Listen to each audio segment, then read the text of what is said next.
Thank you for tuning back in to the Inner Ashram podcast, where we share motivational and spiritual talks and music. I am your host, Roman Norfleet, and today we have a very special guest, my good brother JC Das, a devoted and serious Bhakti yoga practitioner. He's experienced life as a monk for over 6 years, and he's distributed thousands of books all across the globe. And we're so blessed to have him today. And we're just going to pick his brain and dive into his mind about the meaning of yoga and why it's necessary, where it came from, and particularly his yoga practice.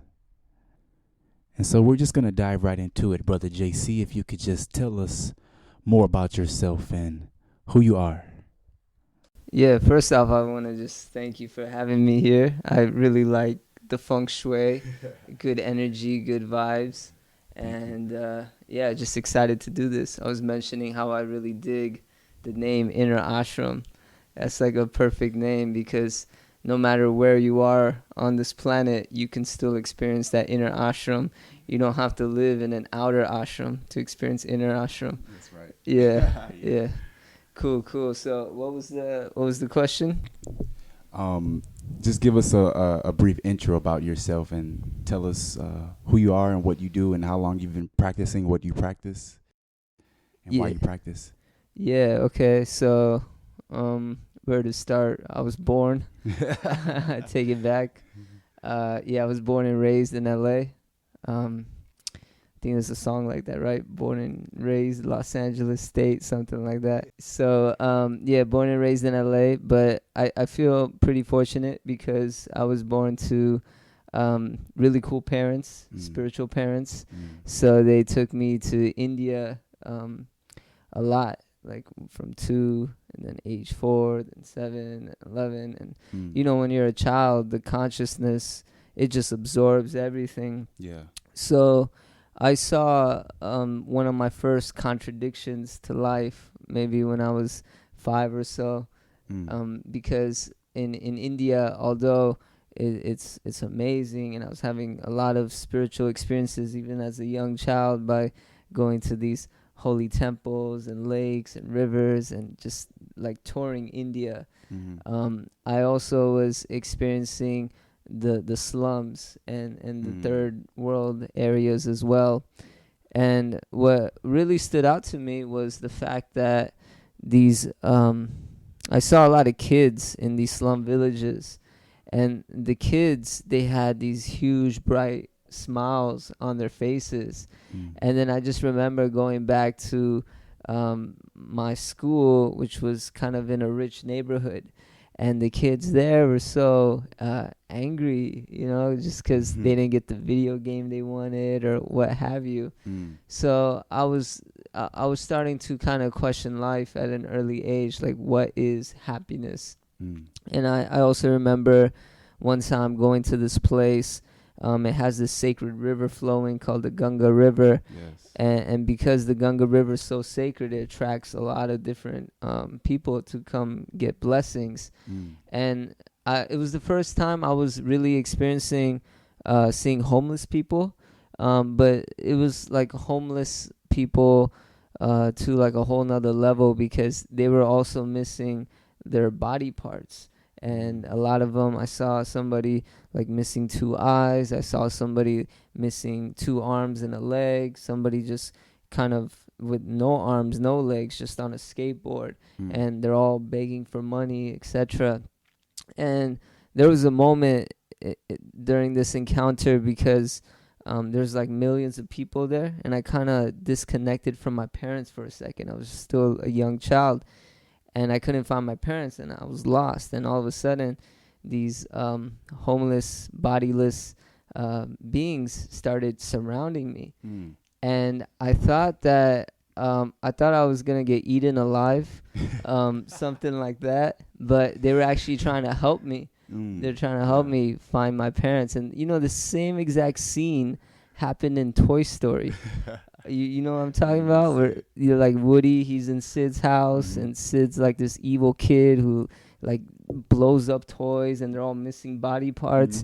And then when Woody was trying to find his way in the dark, all those toys surrounded him and he was shaking, but those toys turned out to actually help Woody. So when that experience happened, I saw that I was trying to figure out, like, who am I? Like, who am I really? And I remember just staring at my hand and just looking at it and just thinking, is this all there is? Like, what is this? Just like really like pulling my skin and just trying to understand what happens when I die, and just having those deep thoughts. And I guess experiencing all these things, and then again going back and sitting in the modern education system with standardized tests, and sitting at a desk all day, it felt like it wasn't really, I felt like I wasn't getting rejuvenated. I felt that the classes and subjects that I was learning I wasn't really learning anything. And I wanted to answer much deeper questions in life. And the education system these days, they just teach you from the neck up. But some people need to move to think. And I think one of those. So fast forwarding to after high school, going to college, I was at a traditional university. And within the first semester, I just realized, nah, I don't want to do this. Like this is not for me. I need to really go for what I want to do in life. And especially experiencing those broadening perspectives at an early age, I just realized there's much more to life that meets the eye. So I followed my dreams, my passions. In high school, I was kind of like the music guy. At that time, Napster just dropped. And man, I was on like a frenzy. There was Napster, there was Kazam, there was Morpheus. We bringing it back. And I just remember like me and my homies, we would download all these tracks. And I had one friend named Yoni, and he had like the rarest CDs of all time. He had like Slim Shady EP and Eminem Infinite, like some of the rarest albums, and we would look at them like jewels. And like all these mixtapes, just so many songs. And I remember one of my homies, Ronak, he gave me like this hard drive with like 10,000 songs, and I would put it on my iPod, and I would put that iPod on random. And I just remember, because all the tracks were random and I've never heard these songs before, but the lyrics, it always hit like whatever I was going through in life. I felt that there was a divine presence speaking to me through the music, through the lyrics. So I was having a lot of those experiences. And so I was just really in love with music. I started DJing and making like remixes. In Indian culture, there's different styles of music. So there's something called Bhangra, and then there's also Bollywood. There's Tollywood, which is like Tamil, Telugu music, and it's so soulful. It's like some of the most soulful tracks I've ever heard. And I would take that and I would remix it with hip hop beats, and to just create like this flavor. And I just fell in love with this idea of trying to connect East and West. And trying to bridge the gap and mixing cultures. I fell in love with that. I feel like my whole life kind of represents that, East and West, always experiencing these different experiences. So when I was in that traditional university, like within the first semester, I was just thinking, I want to do what I want to do. And I remember seeing a quote that really kind of changed my destiny in life. It was by somebody named Carl Jung, and the quote said, "I am not what happened to me. I am what I choose to become." So at that moment, I was like, okay, the power's in my hands. I got to make it happen.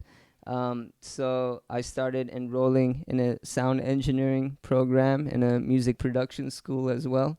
And for the first time in my life, I was sitting front row in the class. Previously, I'd always be in the back. I'd try to like hide my face from the teacher. I'd be like writing rhymes and things like that. But this time I was in the front because I was actually learning something, and I was studying something which I really enjoyed. And it was the first time in my life I got straight A's for like a year and a half. Whoa.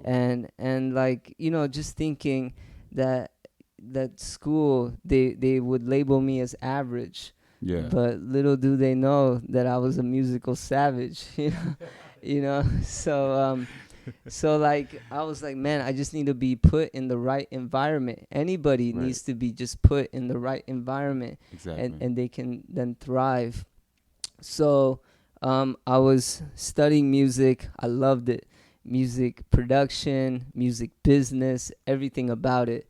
And then I started interning, and then I became an A&R at a record label called California Sound Studios. And there they had like a lot of West Coast rappers coming through. So it was my first time kind of being up and close with like celebrities and whatnot, and just kind of experiencing that lifestyle. And I was always attracted to like, I don't know, like a thug lifestyle. So I was wilding out a little bit. I would kick it at this place called the Trap House. Okay. And you know, like just I remember like late nights, head out the sunroof, like feeling this life, going to Vegas. I had a homie named Big J, and everyone was afraid of Big J. You can imagine like a Suge Knight. Like that was Big J. Okay. And you know, he was the one like making all the money and the dollars, and he would always have the newest rides. And I kind of became like his Tupac, and you know, we started like just rolling around and whatnot, and just living this crazy lifestyle. But eventually it caught up to me, because I think of those deep impressions I had as a child, that spiritual culture, it kind of just came back when it needed to. And I felt that, you know, this is not actually satisfying me. It's not making me happy. I'm only satisfied when growth is involved. And so I just realized, no, I need to like grow myself. So I went back to the spiritual knowledge. Started reading a lot of spiritual books, a lot of spiritual literature. I remember reading this book called Meditation in Action.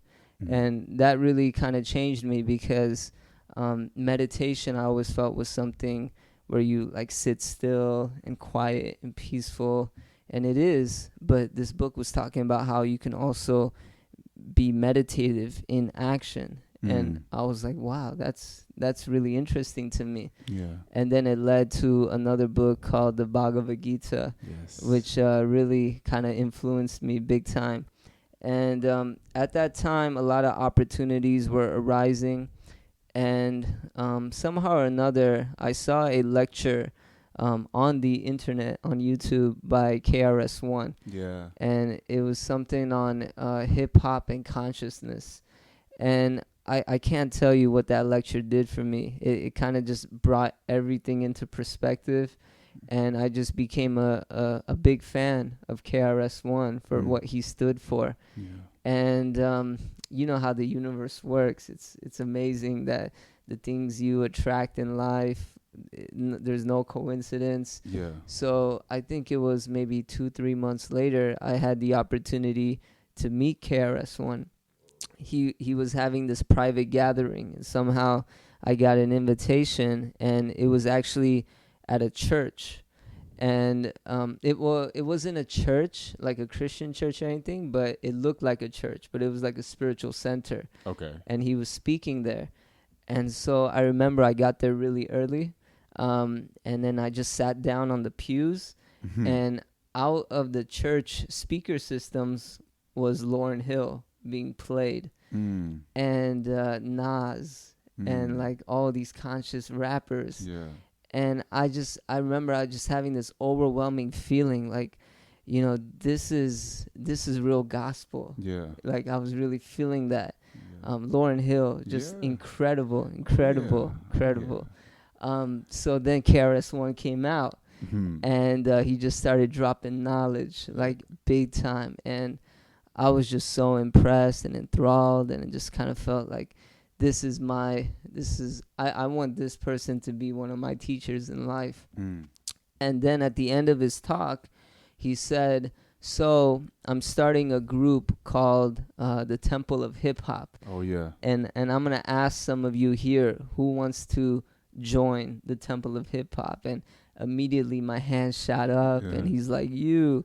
And I'm like, oh man, it's about to happen. Yeah. So long story short, I went on tour with KRS-One, and we started going to a couple shows around California and all the surrounding areas. Yeah. And it was just an incredible experience because I was really learning about the culture of hip hop, the elements of hip hop, the consciousness behind hip hop. Yes. And it's like, rap is something we do, but hip hop is something we live. Right. Yeah. Right. So that just kind of, I just imbibed or like imbued that, like it just kind of came out of me all of a sudden, and I was really feeling an upliftment in life.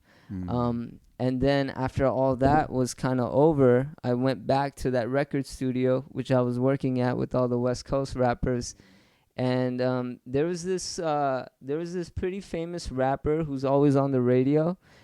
He wanted to get on one of my beats. And I told myself, whenever I tell this story, I can't mention his name just to like kind of save his fame. Yeah. But he wanted to get on one of my beats, and I was like, wow, if he gets on one of my tracks, it's going to explode my career as a music producer. And at the time, I was making beats with like hip hop and Indian vibes, hip hop soul, just like how Kanye West, he takes like black soul music. Yeah. I was taking like Indian soul music and mixing it. So it was like a real cool style. And I got real excited when he sent me the track back, because and as I was hitting play, I just knew like, wow, this is it. This is the most exciting moment of my life. I can't wait to hear what he did. Yeah. And when I hit play, I prayed, and I heard the lyrics, and it was all bad. It was talking about like female exploitation, drugs, intoxication, material degradation, and I just realized that, if this track goes out to the radios right now, it's just gonna lower the consciousness of the people. Definitely. And I don't want to take part in that. So that's the day I decided to kind of step away from the music industry and step into the monk industry. Yeah. And just learn more about going more within and finding my inner ashram. Yeah. So Yes. that's kind of how I got to the monastery. That's awesome. The Gospel of Hip Hop, we have that here. Oh, you got that there, 900 pages. Yeah, it's super long, but it really gives like a deeper meaning to hip hop. It brings out things in hip hop that I would have never thought of, like tying hip hop to activism, like basically saying like Martin Luther King was a hip hopper, and the way he was rapping his speeches, and right? He gets really deep into it. Yeah. And isn't his name KRS-One? Can you elaborate a little bit? Oh man, that name. Yeah. So his actual name is Lawrence Parker, I believe, and I'm not a historian, so I might be quoting a little out of context, but basically he was homeless, and so he was living at a homeless shelter, and he was also very spiritual. Like from day one, pretty much. And so when these saffron colored monks came through and said, hey, we will, I forgot what happened, like who wants like a book on philosophy, this Bhagavad Gita, and then you can come help us feed the homeless or whatever like that. So Lawrence, of course, he was like, definitely I'm going to read this book, the Bhagavad Gita. And it really impacted him. He really took on to the lessons and teachings because it took place on a battlefield, and that attracted him because at the time New York was like a battlefield, right. Being born and raised in that environment. But then, you know, his friends, they started clowning him like, oh, you hanging out with the Hare Krishnas, you know. Oh, here comes the Hare Krishna, look at this Hare Krishna. And they called him that so many times that when he was exiting to get like his paperwork, instead of Lawrence Parker, it said Krishna Parker. And so he was like, oh man, this is probably a sign. Yeah. And so he dropped the Na, kept the KRS, added the 1, and that's how he became KRS-One. Wow. Yeah. That's dope. Yeah. It's awesome that, you know, he had spiritual experiences as a young person too. And every person that I meet who is on a spiritual journey later in life, a lot of them have a profound memory of a childhood experience that catapulted that path and that journey. Same with me. So that's cool that you've had a similar experience and you know that story like word for word and memory for memory. Yeah. So you started practicing yoga? Yeah, so what happened was after the music industry, joining the monk industry, it wasn't just like a light switch like, all right guys, here I am, take me in. But I had to get a new job at the time.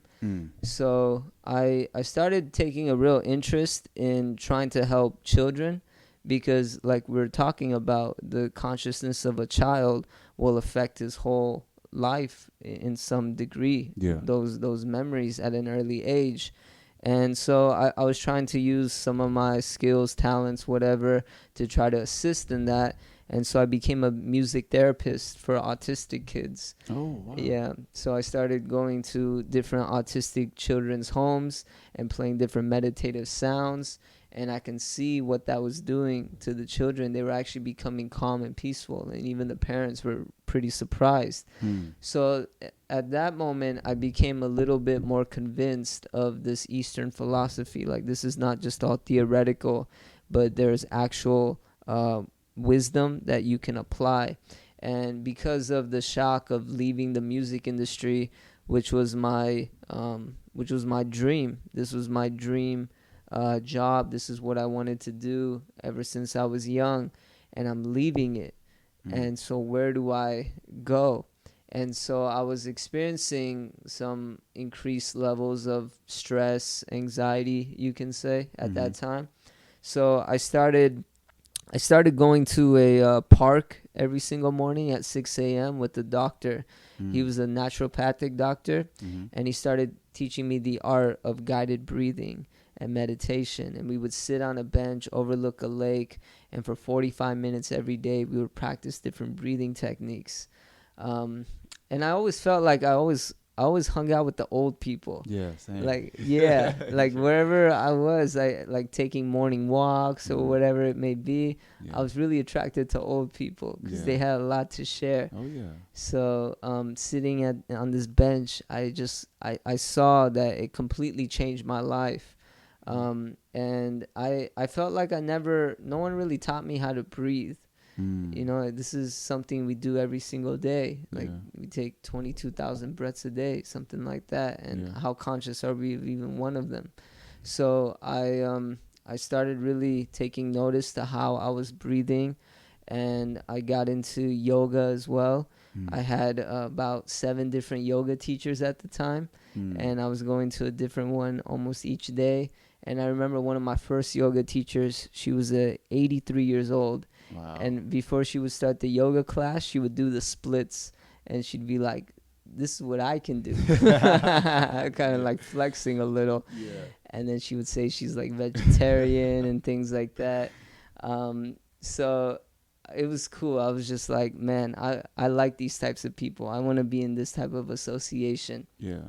And that kind of led me to finding more of a spiritual community.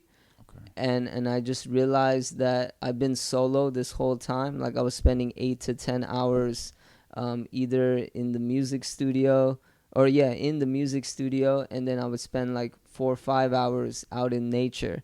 And for like a period in my life, I was very solo. I was very alone, you can say. I was alone, but I wasn't lonely. Yeah.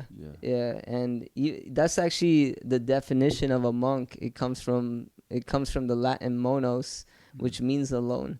So I felt like I was already kind of living as a monk before actually becoming a monk. But I did realize that I was missing association. I was missing like-minded people, and I was always attracted to superheroes. You know, like something about superheroes. It's just what they stand for, and how they protect, and I realized that to be a superhero, you need discipline to become a superhero. So I remember seeing this movie that just dropped at the time. Actually, no, it was already out. It was like on DVD, whatnot. But it was Batman. Yeah, like one of the new ones. And there was a scene where he was still Bruce Wayne, and he was trying to become Batman, or trying to find his inner Batman, his inner ashram. and so he goes to like the Himalayas to get trained by like ninjas. And I was so attracted by that. And I was watching all these YouTube videos of Shaolin monks and just that whole lifestyle. So I'm like, man, where can I find that? And so there was like a local temple near my house. It was like 10-15 minutes away. And their first service was at 5 a.m. So I would go there every single day at 5 a.m. And I was the only one showing up. And there was like these 2 senior monks, and it was myself at 5 a.m. Wow. And after a while, you know, they kind of put on the monk persona. So they were kind of standoffish and quiet and not really interacting so much. But after a while, they were just like, man, who is this kid? So then they started taking me under their wing. And they started training me and showing me the different like practices, and the meditation that I was involved in like dealt a lot with song and music and chanting and mantras. So they're teaching me different mantras, different ways to meditate. And I was like at an all-time high because I felt like I was growing. And like we were mentioning in earlier on this podcast, that growth is where happiness really comes from. So that was great. But then what happened was, I went there one day. This was like 6 months later. You know, I'm like in a jolly mood. I'm like, you know, just real happy. And then they looked like real serious. I'm like, man, what's going on? And they're like, yeah, we don't want you to come here anymore. And I'm like, whoa, like what just happened? Wow. And I'm like, what did I do? Did I like commit some offense? You know, I was like very apologetic, like I'm sorry. And they're like, no, we don't want you to come here anymore because we think you're ready for the next level. And we want you to go to Los Angeles, to the LA temple, where you can find even more association, more like-minded people. So them saying no was just kind of like a blessing to like go on to the next level. And that's when I started coming to the Los Angeles monastery. And ever since then, from day one, I just knew that this was the place for me. Their service started at 4:30 a.m. So I had to leave my crib at 3 a.m. just to get there on time. And I remember being in my car, and I felt like I was driving a spaceship, and I was about to enter like a spiritual planet. And it's like it's not as significant, but I find it pretty significant because at the time I didn't have like any money or anything, because I quit my music career and job and just was going on this path of knowledge. And as soon as the first day I came to the temple at 4 a.m. And I was walking up the steps, I looked down, and there was a dollar bill on the ground. And I picked it up, and it was just kind of like a sign or analogy that this is how you really become rich. Like that's what I kind of took from it. Wow. So I ended up being there for 6 years. Whoa. Yeah. As a monk. As a monk, not a punk. Wow. Yeah. So yoga is becoming really popular, and it's maybe for a while now in the West. There's so many types of yoga. I see a lot of yoga studios. I see yoga on Instagram and on commercials, and it's very commercialized these days.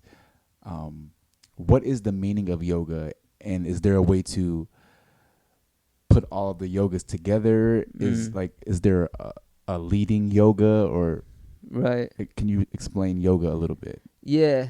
So the word yoga actually means to connect. It comes from yog or yuj, so where you get the English word yoke. Like if you want to yoke something, it means to connect with something. So yoga literally means to connect. And in books like Bhagavad Gita, Bhagavad Purana, the Sri Upanishads, all these classics from thousands of years ago, they talk about how yoga is like a ladder. So there's different levels to yoga. So it outlines how there's something called karma yoga, and then there's jnana yoga, and then there's dhyana yoga, and then there's bhakti yoga. And it actually kind of reveals how bhakti yoga is considered to be at the top of the ladder. And why is that? Because bhakti basically means love and devotion and connecting with your heart. And you have all these other yogas like karma yoga, you have hatha yoga, you have astanga yoga, you have dhyana yoga. But all of them deal on an egocentric basis to some extent, because you're trying to better yourself. And there's nothing wrong with bettering yourself. Like, that's one of the goals to life. But when you get to bhakti yoga, it's not about yourself anymore. It's about others, and it's about giving and sharing and spreading that love, and also having a heart, because you can conquer the world. You can have all these mystic powers. You can have all the knowledge in the world. You can have all the different types of yoga asanas and positions in check. But if you don't have devotion in your heart, then what good is all that? You know, it becomes meaningless. So bhakti yoga is basically saying, start with the heart. And when you start with the heart, then all those other yogas can connect nicely to bhakti yoga. Wow. Yeah. So I know the other branches of yoga, a lot of it, like you said, deals with, you know, physical aspects of life, posture and fitness and things like that. What practices come from bhakti? Like what type of practices could one practice on a daily basis to really take bhakti serious and to go down that bhakti yoga path? For sure. And I also think that that physical yoga is definitely needed, and the physical aspects to life is definitely needed. We have many saints in our lineage and that we take inspiration from, and they say that before anything, you have to start with your physical health, because if your physical health is off, then you can't even move on to the next stage, which is mental health. So when you get to mental health, that needs to be in check, and then you can practice bhakti yoga effectively. And bhakti yoga, essentially, the way it's translated, it's devotion and service, having service and devotion. So the way to practice bhakti yoga is understanding, first of all, that there's a source, because yoga means to connect, and bhakti means devotion. So connecting to the source through devotion, and building that relationship as strong as possible. And at the same time, you have to have the mindset of being as universal as possible, and allowing all traditions, faiths, cultures, religions, backgrounds, appreciating all at the same time. Because if that's missing, then bhakti is missing.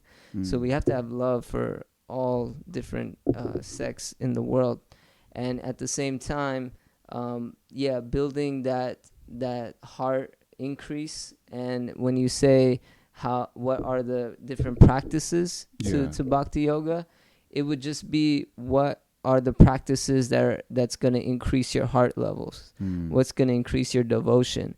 And to me, those are the real practices to Bhakti Yoga, because actually anything can be considered a practice to Bhakti Yoga as long as it's increasing that love within your heart for the Supreme Divine and all the Divine's part and parcels.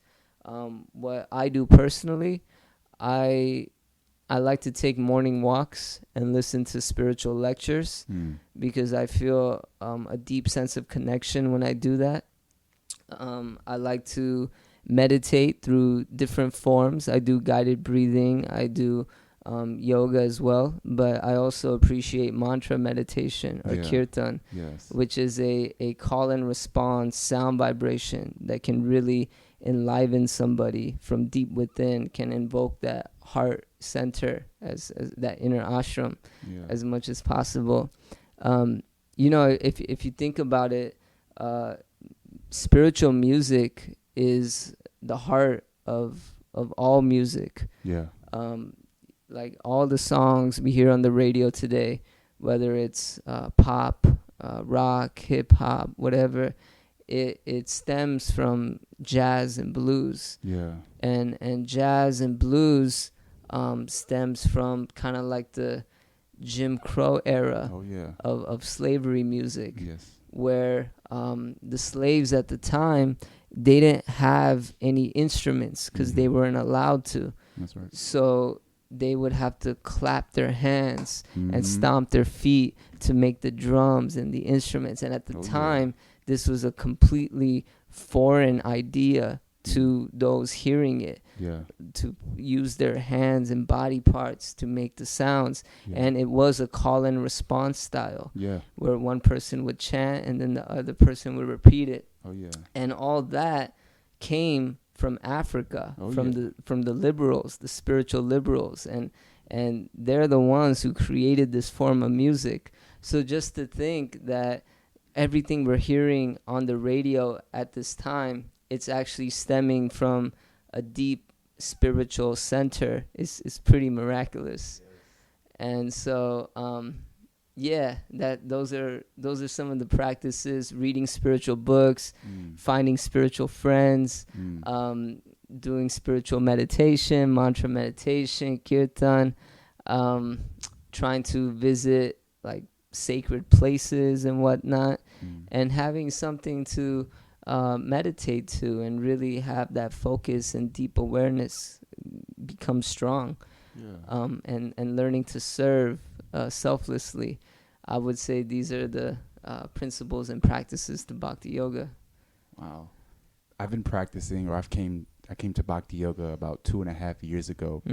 And through that, I was introduced to chanting japa and kirtan, and it really changed my life. I was born in a Christian home, a Baptist home. My dad's a preacher, and in church we have what's called praise and worship, and sometimes it's call and response. A lot of the times we're just all singing together. But when I came to the temple, the LA temple, it felt the same. I felt at home. Like I felt it was like praise and worship, even though it was called kirtan, and it was a different procession using different instruments and different tunes that I've never even thought of before. It felt home. So the devotion is there in both forms of music. Right. So why do you think yoga is important? Why is it becoming so popular here in the West? Why do people gravitate towards all of these forms of yoga? Yeah. Well, I think a major part of the world right now is this thing called superiority complex. When people have a superiority complex, it's probably like the root of all troubles and problems. One type of culture will think they're superior to another culture. One religion will think they're superior to other religions. One skin color will think they're superior to other skin colors, and one gender will think they're superior to another gender.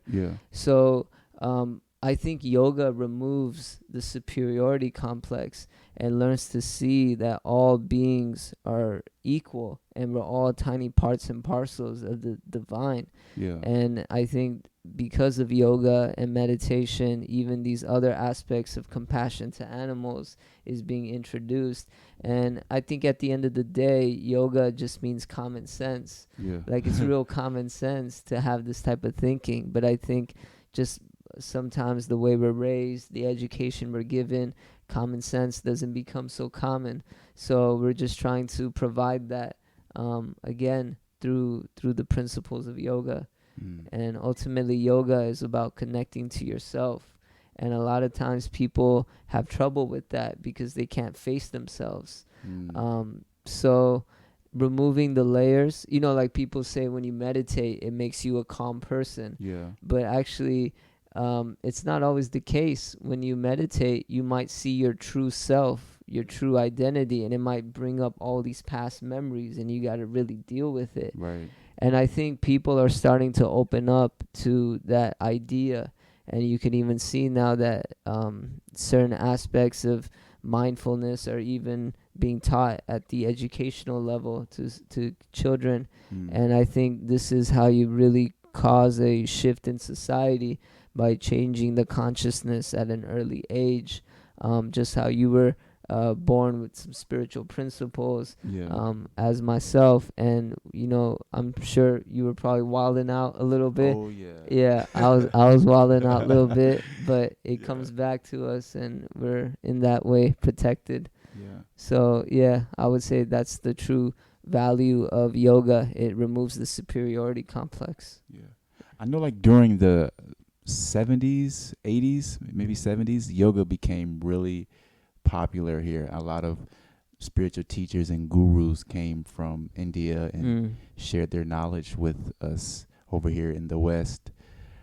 Can you tell us how Bhakti Yoga was brought to the West, and who brought it here? Yeah. So the reason why a lot of different teachers came at that time was there was a real revolution happening in America called the counterculture, where for the first time, well-to-do Americans, their sons and daughters were rejecting the system because they were being drafted to the war, and they saw a lot of politics, and there was just a lot of rebellion happening. So at that time, one of the teachers, his name is A.C. Bhaktivedanta Swami Prabhupada, he didn't know about this counterculture going on, but he was trying to follow the instructions that were given to him by his teacher. I think this is an important aspect to yoga, is that there must be teachers involved. Yeah. Because there's a real sense of respect there when you have teachers. It allows you to be humble. Yeah. I was trying to understand this word, understand. Yeah. Yeah, so understand means you stand under. And usually when you stand under, that's a mood of humility. Yeah. And being humble. So we understand things when we become humble in life. And so I think that is the benefit of being humble and having teachers and a lineage. So Prabhupada himself had a teacher, and that teacher gave him an instruction to spread Bhakti Yoga to the West. And he got that instruction when he was only 30 years old, but he didn't really apply it until he was 70 years old.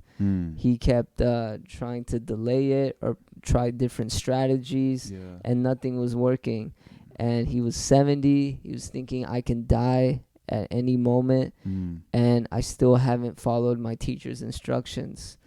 So imagine being 70 years old. I know a lot of 70-year-olds, actually, they just complain about their back problems, their hips, everything's just out of whack.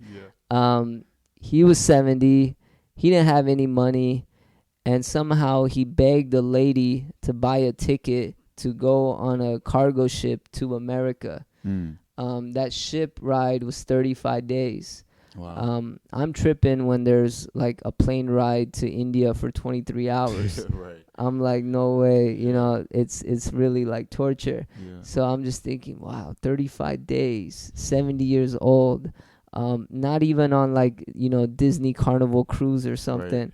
We're talking about a cargo ship where Yeah. you got boxes and things like that. Yeah.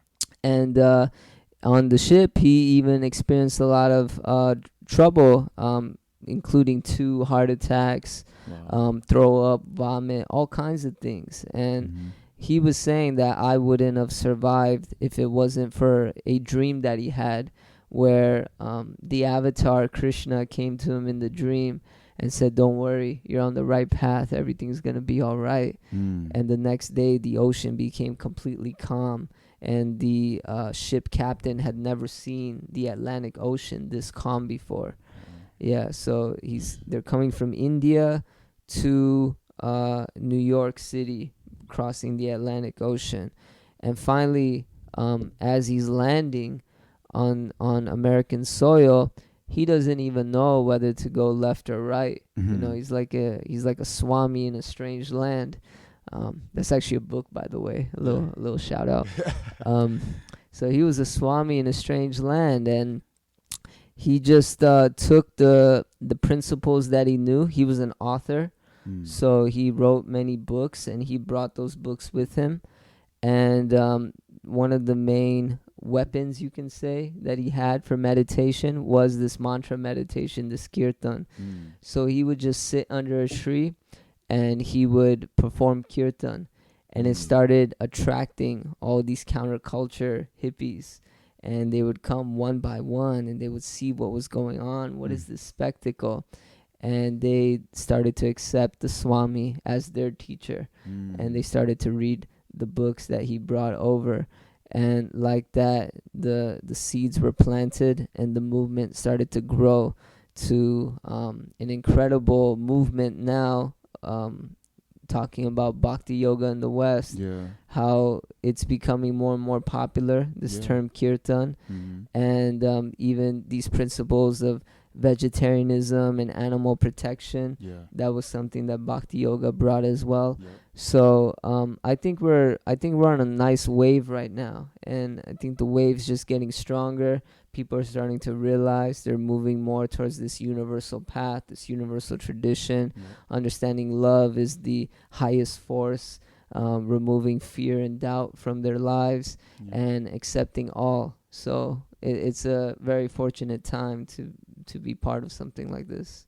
So before we get out of here and wrap up, just give us really quick a rundown of how you're contributing to Bhakti Yoga today and what you have going on. And Yeah, I guess the way I've been trying to spread Bhakti Yoga in my own way, which is just trying to spread devotion on the planet. I have like a lot of projects, a lot of ideas, because that's the great thing about Bhakti Yoga. It doesn't limit you. You can use anything. You can use this podcast and make it something uplifting. You can use social media and make it uplifting. You can go into music and movies and turn that around. So I really like that element of Bhakti Yoga, like that first book I was reading, Meditation in Action. Yeah, so I feel like this is what it is.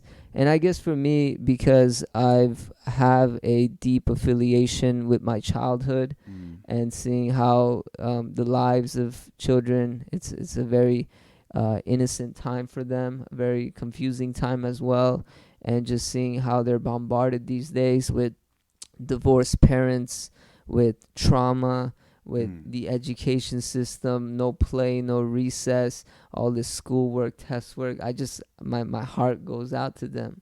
Like, wow, they're really going through it big time right now. And even cyberbullying, you know, like a little less than 50% of kids, they have the ideation of suicide, meaning they have the idea of it.